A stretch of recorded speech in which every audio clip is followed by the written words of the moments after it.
जहानाबाद में सीएम के समाधान यात्रा को लेकर सुरक्षा व्यवस्था रही टाइट। लोगों ने गुलदस्ता भेंट कर सीएम का किया स्वागत। दरअसल सूबे के मुख्यमंत्री नीतीश कुमार के जहानाबाद आगमन को लेकर इलाके में सुरक्षा व्यवस्था टाइट थी। इस दौरान सीएम के आगमन को देखते हुए स्थानीय नेता पहले से ही गुलदस्ते लेकर कतार में खड़े थे, जहां लोगों ने सीएम का अभिवादन किया।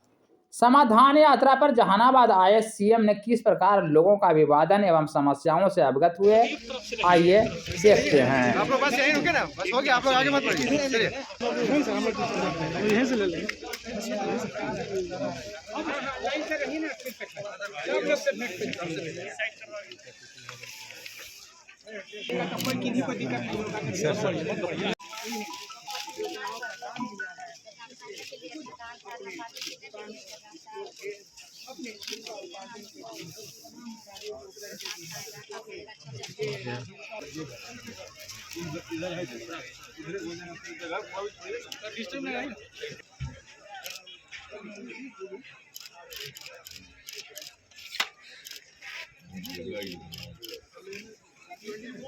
चलिए आप बताइए ना, चलिए।